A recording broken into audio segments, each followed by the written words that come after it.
Imagine a man who has an annoying cough that just won't go away.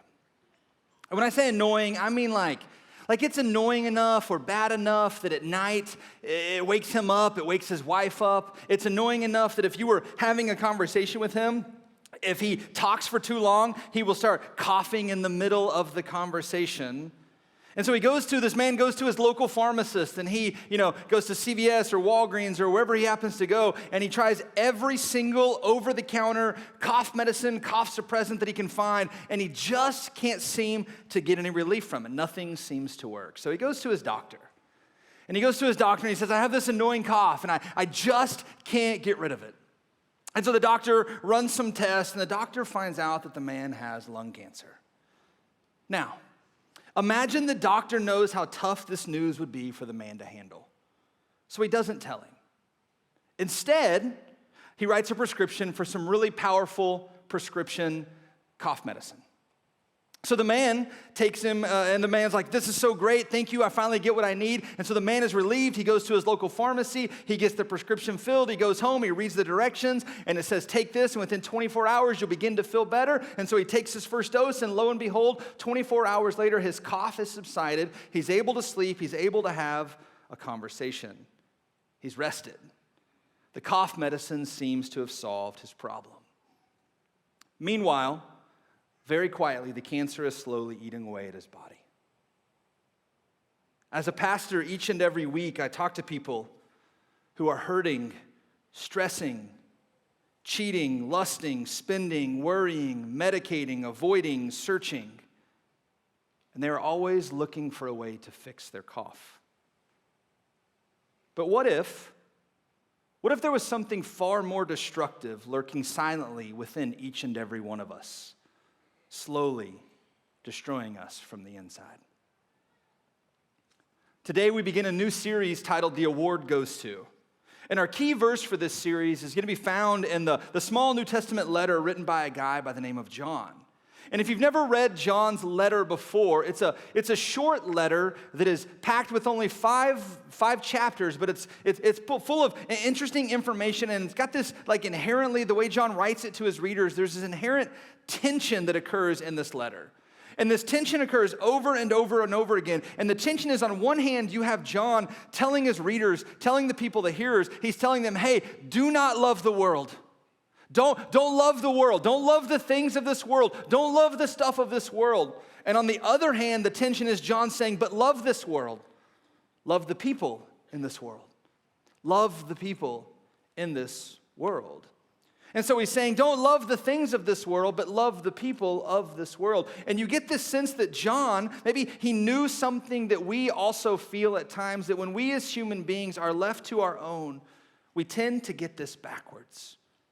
As human beings, we tend to fall deeply in love with the things of this world at the expense and neglect of the people in this world.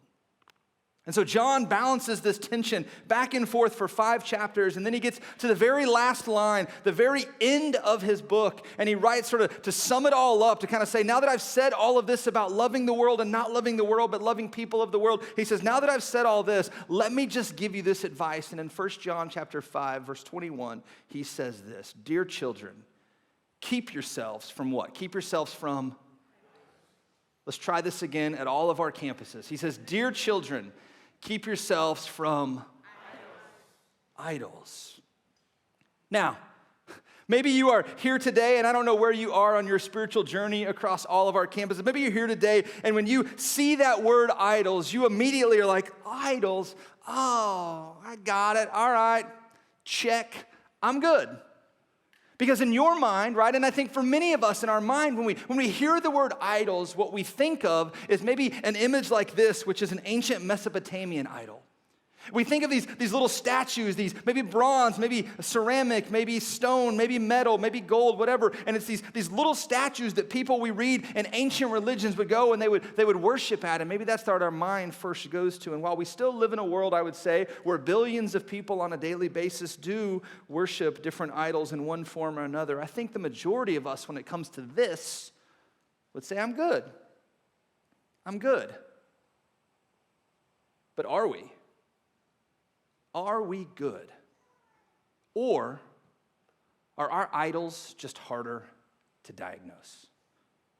You see, several thousand years ago in the Old Testament, there was a prophet named Ezekiel. And when he was talking about the human heart and the human condition, he said that you and I as human beings have set up idols in our hearts. In fact, John Calvin, who was one of the reformers, he wrote it this way. He said that for you and I said our hearts are a factory of idols. That you and I as human beings, part of who we are, part of our nature, is we may not make physical idols, but our heart, the idols that we worship, the things that we value are deeply embedded within our soul. Dr. Martin Lloyd-Jones, who's a pastor in London, he gives a really helpful definition, and he says it this way, and I love what he says. He says, an idol is anything in my life that occupies a place that should be occupied by God alone. An idol is something that holds such a controlling position in my life that it moves and rouses and attracts me so easily that I am willing to give my time, attention, and money to it effortlessly. You see, I think for you and I, the idols that we have are far worse than tiny little statues that go on our mantle or in our homes. Our idols are the loves, the thoughts, the desires, the longings, and the expectations in life that we worship and place in a position of salvific preference. We think that there are things, longings, expectations, desires, thoughts, loves, that if only we could achieve them, if only we could get them, our life would be so much better. Maybe the simplest way to put it is an idol is whatever or whoever you and I give central value in our hearts. And what happens is, you see, as we elevate things in our hearts and give it preeminence and give it priority and we give it stature that maybe it shouldn't have, as we give it this place of value, what happens is our life becomes determined and directed by the things we value. And so what ends up happening is the very things that we are looking to for value become the things that guide and direct our very hearts and our very lives. They control us. And so maybe a question this morning as we begin this series is one for you to begin wrestling with. What or who controls your heart? And I'm not saying this just to people who don't believe in Jesus. I'm saying this to myself and to all of us. What or who controls your heart? Now, you could hear this and you could say, okay, sure, I'll play along, Adam. We'll see where this goes over the next couple weeks. I'll play along. Maybe work controls my heart. Work is my idol, if you want to call it that, Adam. When I'm at work, I'm fully invested, I'm dived in, I'm dialed in, I'm focused. And when I go home, the way I treat my kids, the way I treat my roommate, the way I treat my spouse, my behavior, my actions are all dependent on the mood I'm in because of how work went. Work is able to control my mood with my families. When I get home, and if it's a stressful day, I'm stressed at them. If it was a calming day, I'm calm with them. But then even then when I'm home, I get a little anxious because work does control me, where even though I'm home for a couple hours, I still have to make sure the laptop's open, or I still pull up email every now and then. I still have the notifications, so just in case work needs something. And then when I finally get the kids to bed and I spend a little time with the spouse, then I go into the office, into the study, and I look at what I have next for the next day, because I want to make sure that when I get to work the next day, everything is as it needs to be, because I don't want to get in there and fail, because work controls a little bit of my heart. I put a lot of time and energy into it to make sure everything works out okay. Let me just push a little deeper for a second. And over the next couple of weeks, I'm going to do my best to kind of take us pretty deep. This series will be a little more theological than maybe some of our other ones, and I hope you'll see that it'll be a little more, maybe even transparent than some of our other ones, because I'm going to open up and even share some areas of my life as we deal with these different idols. And perhaps as we talk about idols, it's best to think of the image of a tree. When you look at a tree, typically, maybe you're different, but the first thing most people see, depending on the season, is the branches, the leaves, the blooms, or the fruit. If it's winter and there's no leaves, we immediately notice the tall trunk and the branches that are going out. If it's spring, we notice all of a sudden the blooms that are coming. If it's summer, we notice the leaves. If it's late for early fall, we notice the fruit that's hanging down ready to be picked. If it's late fall, we notice the color that's changing among the leaves. Our mind instinctively goes to the branches and the leaves and the blooms and the fruits. And I think for many of us, not all of us, but for many of us, when we talk about these idols in our lives, we focus so much on the branches, the visible things that we can see. And we might say that if we are being transparent and honest, that we probably put too much central value in things like our career or money or sex or our spouse or our kids or whatever it happens to be. And we typically focus on these fruit that hang out there and say, that's the thing that has priority and value in my life. Now, I don't know if you know this or not, but when it comes to trees, the top is actually not the biggest part. In fact, if you asked most arborists, they would say that however wide the diameter of the branches are, the roots are usually 2 to 5 times wider underneath the soil. Why is this important? Because almost every single fruit that you see in your life that feels like an idol is not the point. The point is the deeper root system that's feeding it. And so many times in our spiritual life, we think we can just have these moments where we begin trimming off branches and picking fruit, and hopefully our life will be better and we'll be more focused on Jesus, but we never get deep into the issue of the root cause of what is making those flowers bloom in the first place. It's as if the branches are the cough and the roots are the cancer that is growing wild underneath. And so over the next couple of weeks, what we're going to do is we're going to look at several of these root idols that feed the branches and the fruit and how it manifests in our lives. And what I hope you see through this series is no sense of guilt or shame or condemnation. What I hope you see is that so many times when I talk to people, they feel like they are cutting branches or trimming fruit only to come back to the same thing months or years or weeks later over and over and over again. And I just want to say it's because you never found the root of the issue. And my prayer and my hope is that as we go through this series, many of you will find the peace and the freedom from comes through dealing with the root idols in your life. And so this morning, we're going to start with what I think is the easiest one, the root idol of comfort. The root idol of comfort. Now, I'm sure some of you know this, but comfort seems to creep into our lives so easily in American culture. We live in a culture where the American dream is a thing. And maybe hundreds of years ago when our country was founded, the American dream probably meant something much differently than it does right now.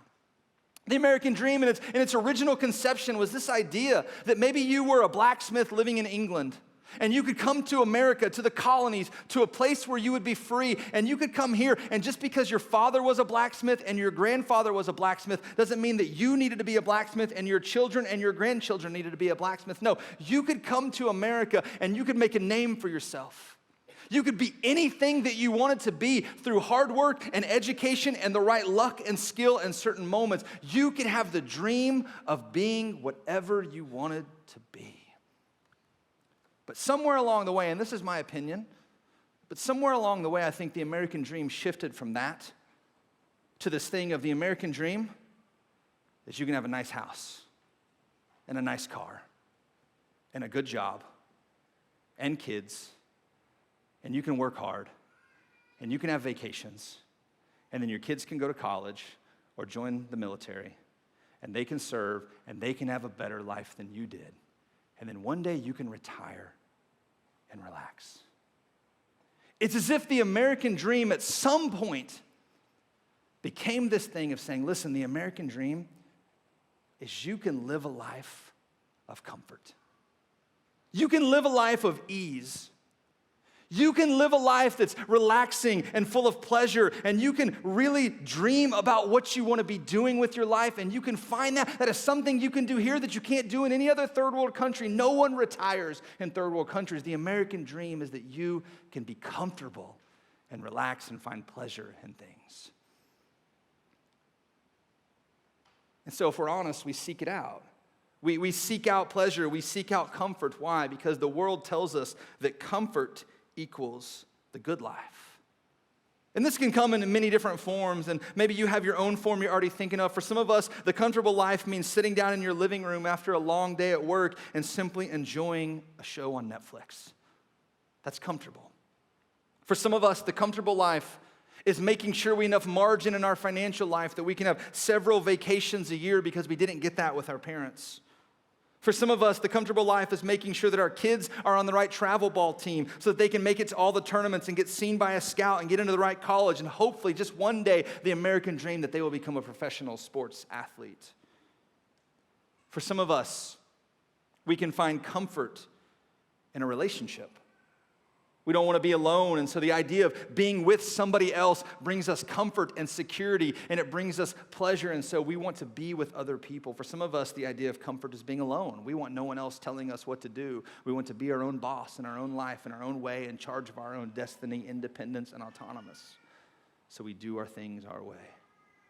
And the list could go on and on and on. Maybe for some of us, comfort is the idea if we get enough stuff, we'll be comfortable. If we can do the things we want in life, we'll be comfortable. If we can have what we've always wanted. And here's the interesting part.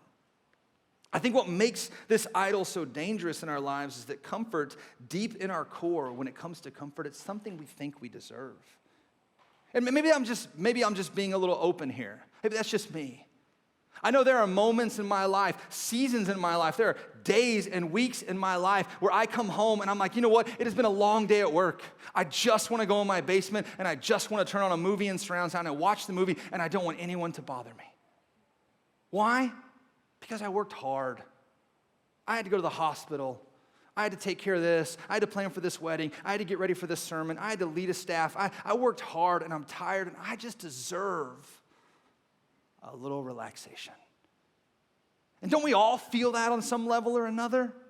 Like we feel like we're entitled to a moment of pleasure.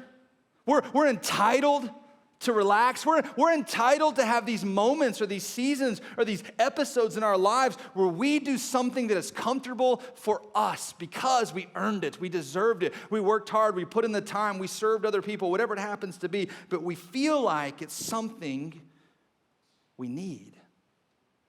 And so what happens is we begin to structure our life around it, creating opportunities for us to be comfortable and to find pleasure and to relax. And when someone or something keeps us from our pleasure and our comfort, we may even respond in frustration and anger. Those of you that are parents, you will understand this. I can remember seasons in my life when my kids were younger, and I would come home from a busy day at work, full of all kinds of appointments and counseling and studying and everything else. And I would come home just exhausted. And you know, you still come home and you sit in the driveway for a minute and you're like, all right, it's game time. Let's do this. And you go inside and you have two young boys who are crazy, like little terrorists running around the house. And you go inside and you hang out with them and you do dinner and then you do bedtime. And then you finally get them to sleep and you go downstairs and you sit on the couch and you turn on the TV and you're just, and you have a moment to relax. And you turn on a show, and 12 minutes in, there's a child behind the couch. Dad, I can't sleep. And in that moment, you just sigh. Why?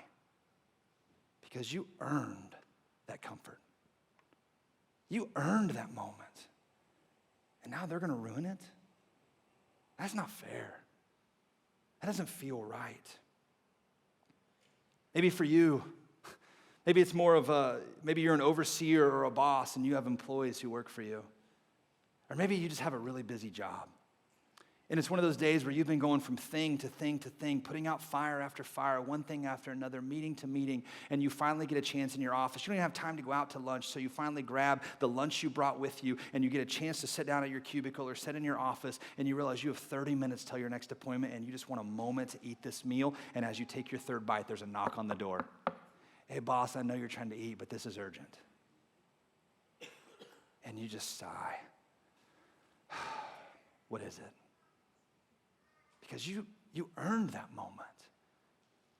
You deserve a little comfort. Now, hear me clearly because I don't want anyone leaving here thinking I said otherwise. Comfort is not a bad thing. Seeking comfort is not a bad thing. Wanting comfort is not a bad thing. Having comfortable things in life is not a bad thing. Please hear me very clearly. Comfort is not a bad thing. In fact, I would even argue theologically it is not a bad thing because honestly, comfort is what your soul wants. What do I mean by that? Some of you are familiar with the story, but if you go back to the very beginning of the Bible, all the way back to Genesis chapter 1, you see that God, and a loving God and gracious God, he created the most perfect earth that there ever be. He created this place called the Garden of Eden, and he made 2 human beings in this garden. And when you read the account of what happened in that garden, you have this sense that it was this place that was full of pleasure and comfort and relaxation. Adam and Eve were walking around naked and felt no shame. They felt no guilt. They felt no remorse. Their emotional life was free of any burden. They didn't have to work. They didn't have jobs. They didn't have the stress of dealing with emotions of any kind that were negative. It was a life of perfect pleasure and comfort and ease and relaxation. And then in Genesis chapter 3, because they decided to step outside of the protective boundary that God had made for them, we're told that sin entered the world. And if you read that account in Genesis chapter 3, what you see is the way it speaks of this thing called the fall when sin enters. It uses language of pain and discomfort.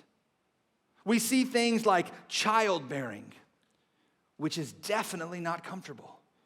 We see things like desires and emotions that go unfilled. Things are not what they should be. We see pain and sweat and dissatisfaction from work. In essence, what we see is this thing that was perfect and full of pleasure and rest and comfort becomes an environment full of discomfort.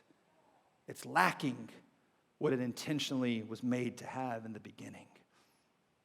And I would argue that on some level or another, every single human being since that day in Genesis chapter 3, our hearts, our soul has longed, has wanted, has desired a return to a place of comfort and rest and pleasure and relaxation. Comfort is what our soul wants. I mean, just think about the way that Jesus talks about comfort. In Matthew chapter 5, verse 4, he says this. He says, blessed are those who mourn, for they will what? They will be comforted. In other words, that you can have a lot of hurt and a lot of pain in life. And Jesus says, listen, it is okay to have comfort. It is okay to be comforted. It is okay to want your soul to feel a little different. It is okay that even in the midst of struggles with the burdens you carry, there is something right about seeking comfort. It's human and it's honest and it's real. In 2 Corinthians 1, 3 through 4, Paul, when he's describing God, he says this. He says, praise be to God and Father of our Lord Jesus Christ, because he is the Father of compassion and the God of all what? Comfort. And he says, who comforts us in our troubles so that we can comfort those in any trouble with the comfort we receive ourselves from God. In other words, comfort, comfort, comfort, comfort. In other words, God is a God of comfort. God is a God who comes to his people in the midst of their uneasiness, in the midst of their chaotic lives, and he brings comfort and peace and restoration. No wonder our soul wants comfort. No wonder it's something that we long for. On this side of the garden, we know life is not the way it was intended to be. It's full of discomfort, and it's not supposed to be that way. And so we long for it. We see this. One of my favorite examples is in the Old Testament book of Exodus and Numbers. We see in Exodus where God's people are in Israel, or they're in Egypt in slavery. And I'm not going to read the account, but just know that their slavery in Egypt, it was brutal and it was difficult and it was hard. And they had taskmasters and slave drivers who made their life miserable and uncomfortable. And there was no pleasures and no relaxation. And then God, through miracles, using Moses as his hand and his feet, he freed them from the Egyptians. And they marched across the Red Sea and the water comes back in. And they find themselves in this desert. And as they're wandering through the desert, their only focus in this moment is to depend on God to guide them and lead them. And every single day, God is providing food that they need just for that day, providing exactly everything that their heart, their soul, and their physical well-being should need. And we see in Numbers chapter 11, verse 4 and 6, even in the midst of this, what do? They complain. Take a look. It says, the rabble with them began to crave other food. And again, the Israelites started wailing and said, if only we had meat to eat. We remember the fish we ate in Egypt at no cost. At no cost, like you were slaves. We remember what we ate in Egypt at no cost. Also, man, there were cucumbers and melons and leeks and onions and garlic. All things that had flavor, things that brought pleasure besides this bland and plain manna. Oh, man, but now we have lost our appetites because we never see anything but this manna. In other words, the Israelite people are saying, listen, if only we could go back to what was comfortable. But even the thing they wanted to go back to was failed and broken. Our hearts, who we are, long for comfort. Here's the problem. Comfort is what our soul wants, but rest is what your soul needs. Comfort is what you feel like you want, but rest is what you need. And those of you that are parents, you understand this. There is a difference between what a child wants and what a child needs. I have 2 boys. They want to play video games and eat ice cream and cookies all day. But they don't need that. There are things in my life that I want, but I trust that God knows that I don't need them. There's a difference. Rest is what your soul needs. There's a professor at Portland State University School of Psychology, and he did an experiment on this idea of comfort versus discomfort. And what he did was he took Google and he went to the Google image searches and he began typing in words. And the first word he typed in was the word discomfort. And he paid attention to the images that came up to describe discomfort. And he noticed things like this, like the image that came up of people doubled over in pain. People who were having stomach aches. And people who were grasping their temples as if something was wrong. So then he took the same Google search and he typed the word comfort into the Google image search. And this time the images that came back to him were images of leather couches. Images of nice, comfy pajamas. And images of yummy comfort food. And some of you just got hungry. And here's the observation he made. Don't miss this. He said, discomfort seems to always be internal and subjectively experienced differently for every person. In other words, each person determines what makes them discomfort. But he said, but the remedies, all the ways that we seem to fix discomfort and find comfort in our culture are all external. In other words, get a more comfortable couch. Have some more comfort food. Buy this product. Enjoy this experience. And in other words, he says at the end, in other words, we're told subconsciously, without us even being aware of it, that the internal problem of discomfort is solved by external remedies. Now, can I just say, and maybe you need to write this down, an internal problem is never solved by external remedies. An internal problem is never solved by external remedies. And let me give you an example of this, of the Gospel of Luke, where Jesus is teaching in Luke chapter 12, and he's telling this story about a rich young man, and the concept applies here, and he says, verse 16, he says, then he told them a story. A rich young man had a fertile farm that produced all sorts of fine crops. Verse 17, he said to himself, what should I do? Like, in other words, I'm so successful, what should I do? I don't have any more room for all of my stuff. So it said, verse 18, then he said, I know, I'll tear down my barns, and I'm going to build bigger ones. And then when I build these bigger ones, I tear down the ones I have and build bigger ones, then I'll have enough room to store all of my wheat and all of my goods. And watch what he's going to do in verse 19. When he finally gets to this place, he says, and then I'll sit back and I'll say to myself, my friend. Some translations say, my soul, you have enough stored away for years to come. Now take it easy, eat, drink, and be merry. In other words, let me unpack this. Here's a guy who had all kinds of external things. And he's like, something feels off. Something feels missing. Something doesn't feel right. I have all this stuff, but something still doesn't feel right. So what does he try to do? He tries to convince his soul. He tries to convince himself. He's like, soul, what's wrong with you? You have everything you need. Look how comfortable. Look how plush. Look how relaxing. Look how this. You have everything you could ever want. Why is something not right? Because for you and I, the moment that we feel internally that something isn't right in our life, the moment our soul feels uneasy, the moment we feel we are not at rest, what happens is we try to convince ourselves, and we laugh at this and say, why would he ever think he can convince ourselves? And we do this when we feel worried, when we feel stressed, when we feel uncomfortable. We always turn to something external to solve the problem. Verse 20 continues, but God said to him, you fool. You will die this very night, then who will get everything that you worked for? Yes, a person is a fool to store up earthly wealth, but not have a rich relationship with God. In other words, you will never find soul-level satisfaction with temporary earthly comforts. I want to say that again in case you missed it. You will never find soul-level satisfaction with temporary earthly comforts.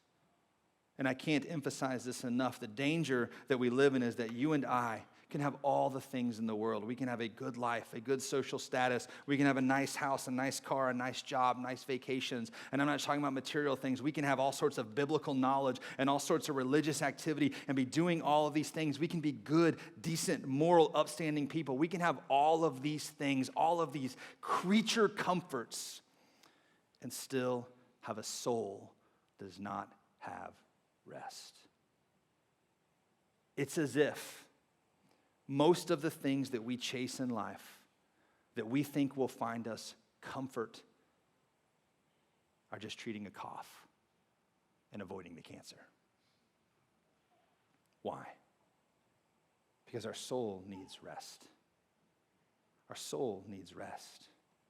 And Jesus, what I love about the good news of the gospel is Jesus offers us rest. In Matthew 11, 28 and 29, he says this. He says, come to me, all you who are weary and burdened, and I will give you rest. Take my yoke upon you and learn from me. For I am gentle and humble in heart, and it is through me that you will find rest in your souls. We need rest. But rest is found in Jesus, not the things of this world. External things will never fix what's wrong. You don't need more comfort, you need rest. Now, here's the weird tension in this. In Luke chapter 14, look what Jesus says. He says, a large crowd was following Jesus, and he turned and said to them, what does he say to them? Just listen to this. He says, if you want to be my disciple, you must hate everyone else. Your father, your mother, your wife, your children, your brothers, your sisters, yes, even your own life. Otherwise, you cannot be my disciple. And if you do not carry your own cross and follow me, you cannot be my disciple. So here's the tension I want you to see, the tension of the Christian faith. And maybe you are new today and you haven't decided to follow Jesus yet. I want you to hear the tension that exists in the Christian faith is that on one hand, we have Jesus saying, listen, come to me and I will give you rest. My yoke is easy. My burden is light. And on the other hand, he says, people who follow me, they don't live comfortable lives. People who follow me, they do uncomfortable things. They do hard things. They do difficult things. Why? Because the call to follow Jesus and rest in him is the call to elevate him above everything and everyone in your life. In other words, the call to follow Jesus means wherever you externally think that thing will comfort you and fulfill the uneasiness and the unrest you have in your soul, Jesus is saying to follow me, you must love me more than that thing. For you, maybe you would say, man, the thing that brings me comfort is having a loving person in my life. Let me just tell you that Christ is better than being in love. Christ is better than having a perfect spouse.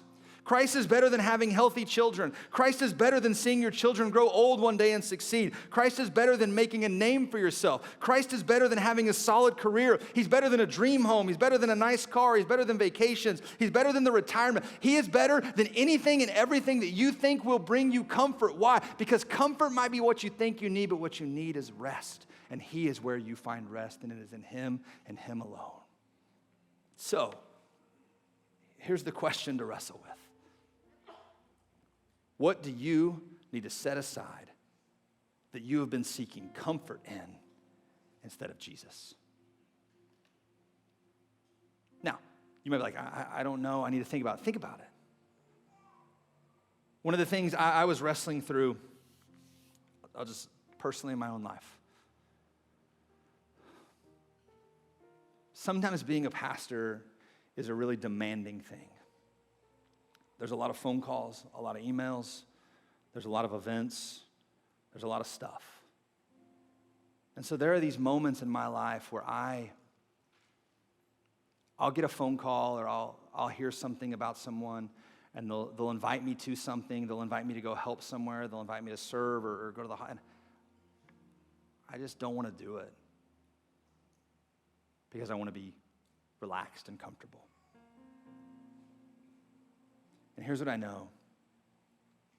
If I value the external comforts in my life more than I value serving God's people, that thing is an idol. And maybe you have the same thing. Maybe somebody asked you to serve the local church, or they asked you to serve in your community, or they asked you to go on a mission trip overseas.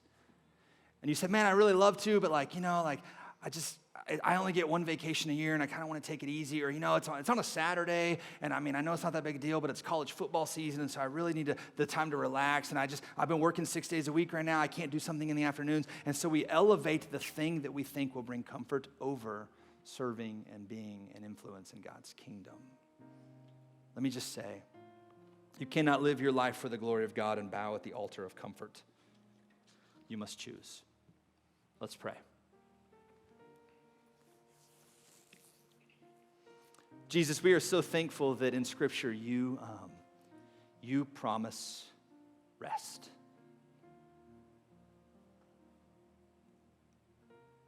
God, we pray just in this moment that your Spirit would be our rest. Maybe you are here today across all of our campuses. And I'm not talking about following Jesus. I'm just talking about as a human being right now. And you would say, Adam, I am seeking comfort in external things, and I need to confess that. I would love to pray for you. And I know it's going to take you being bold and honest in this moment, so I'm going to trust that you will. If you would say, man, Adam, there are people and things in my life that I have elevated and made central in my pursuit of rest and relaxation and comfort and pleasure, and I have made them the thing that's going to fix and medicate my problem, and I want to confess that today and move past it. Would you just right where you are, raise your hand? Hands all over the room. If your hand is raised, I want to pray for you. Father, I pray for every hand that is raised, that you would do a miracle. God, that you would show us that you are so much better than any fake earthly comfort or treasure. God, we ask for your rest. As we continue praying, you can put your hands down. As we continue praying across all of our campuses, maybe you are here today, and if you were just being honest, you would say, man, my soul is uneasy. I just don't feel restful. I feel like there's always a state of turmoil and low-level anxiety and just fear of something. I just feel like I'm just not at rest. Let me just tell you, Jesus says, take my yoke. My burden is light. I will give you rest. And maybe today, the reason you are here today is because today is the day that God has ordained and orchestrated for you to cry out and surrender to him and receive the load of Jesus that is light and easy. 2,000 years ago, he came to this earth and died for you so that you could be made new and you could rest. If you're here today and you want to surrender your life to Jesus for the very first time, with our eyes closed and heads bowed, would you just be bold and raise your hand right where you are? Jesus, I need your rest. I see your hand. I see your hand. If your hand is raised, I want you to pray this prayer with me. Heavenly Father, I am a sinner. Jesus, come into my life. Make me new. Be my King. Jesus, give me rest. Rest my anxious soul. And everyone said, Amen.